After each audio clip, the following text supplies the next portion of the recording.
નમસ્કાર. દૂધ પાજુसाठी cross cradle અવસ્થામાં સ્પોકન ટ્યુટોરિયલમાં आपला स्वागत आहा. स्पोकन ट्युटोरियलમાં आपू आज शिकूला आहाव आईस आणि सोहराला बरोबर दूध पाजूसाठी बिसूनी अवस्था निवडूला आहा. दूध पाजूने आधीच आईसनी तयारी आणि क्रॉस क्रेडलनी समधी माहिती करी लाव. चला मग सुरुवात करूया. जगामा समध्या आईशीस त्याने सोहराला दूध पाजताना वेगवेगळे पद्धतीना उपयोग करत. आईस आणि सोहरा याला सगळ्यात महत्वानी बिसुनी पद्धत तीच आहा ज्यामा आईस आणि सोहरा हे दोन जणांनी दूध पाजी पुरा हे प्रयत्नांनी येईल आरामाने हवी. आईस सोहराला दूध पाजूला बरोबर धरील आणि त्याला भू दूध मिळेल. आज आपू दूध पाजूने क्रॉस क्रेडल अवस्थाबद्दल शिकिल्या. क्रॉस क्रेडल अवस्थामा सोहराने अंगावर ताबा ठेवूसाठी आईसनी सोहरा दूध पाजूला बरोबर धरूला आणि सोहराला दुधावर घट्ट पकडूला समद्यामा महत्वानी अवस्था आहा. दूध पाजूने आधी आईसनी स्वतःना हात बरोबर चांगले पाण्याखल धुवूला आणि वाळवूला हवात. मग तिने गरम करीन गार केलेला पाणी प्यावा. दूध पाजणाऱ्या आईसने थनामा रोज साधारण 750 ते 850 मिलीलिटर दूध बन. म्हणजे त्यांनी पकाच दूध पिण्याची गरज आहा. चला तर मग आपू आईसनी दूध पाजूला किसा बिसूला यांना बाता करू. आईस खुर्चीवर बिसीन तिना पाय भुईला टेकूला हवात.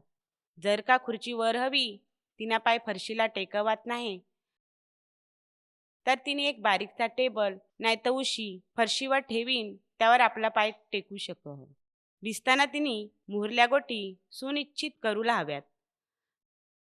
बिसताना तिने पाठण सरळ राहूला हवी जेणेकरीन तिना पाठण दुखणार नाही. तिना खांदा वायसा आरामाना हवात. वर केलेलं नाहीतर वाकलेलं नको. आणि ही आरामानी अवस्था दूध पाजे हे तवर इशीच राहू द्यायची.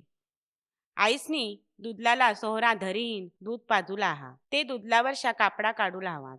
आईसनी कापडा बेस कसा करावात नाहीतर तिना कापडा नाहीतर ब्रेशरमुळं दुधलावर जोर यावला नको. नीट बिसल्यावर सोहराला आईसनी उंगामा लायचा. आईसनी सोहरानी डोय ती दूध पाजील त्याने दुसरे बाजूला धरलेली हवी. त्यामा हाताने काखमा सोहराना पाय धरलेला हवात.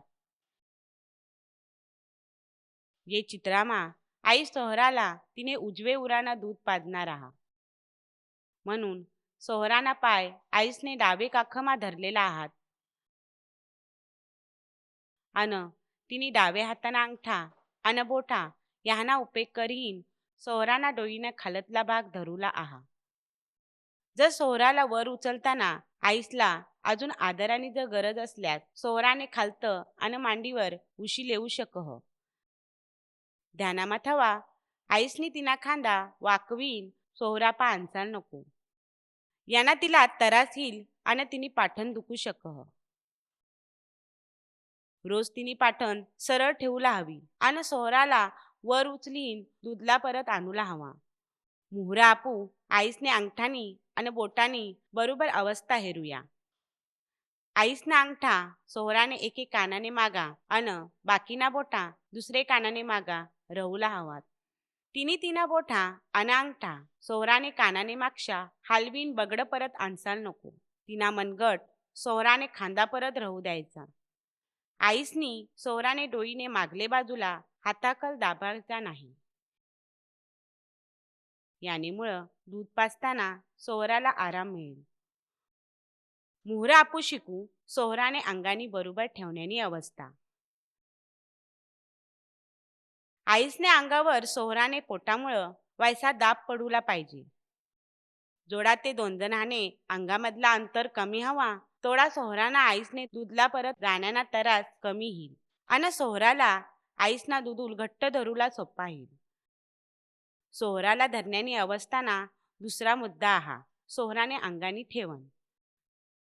जदवा आपू जेऊ आपली डोय बगड आणि अंग एके सरळ रेषेमा रहत. पण दूध पाजताना बऱ्याचशा आईशी सोहराला त्याने पाटणीवर निजवीन फक्त सोहरानी डोय दुधलाने बाजूला फिरवत. यानेमुळं दूध पाजताना सोहराला तरास येईल.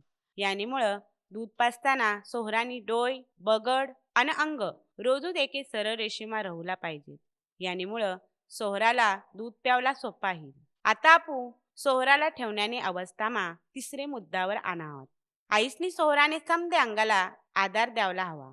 नाही तर सोहराला आईसने थनानी घट्ट धरूला जाम तरास लावला लागेल. मुहरा आपू सोहराना नाक अन हडबडीनी अवस्थाबद्दल बोलू. सोहराना नाक अन आईसनी चुलू एके रेषेमा हवात अन हडबळ मुहूरने बाजूला अन थनाने एकदम जवळ हवात. यानेमुळं सोहरा दुधलाला धरताना चुलूने खालतला भाग पकाच महामालील अन सोहरा दूध प्यावला खल्ले जबडाना उपेग करील. कृपा करीन ध्यानामाल्या चुलूने बाजूला भाग कालचं राहा. आता सोहराला बरोबर अवस्थामा ठेवल्यावर चला आपण शिकूया उराला किसा धरायचा.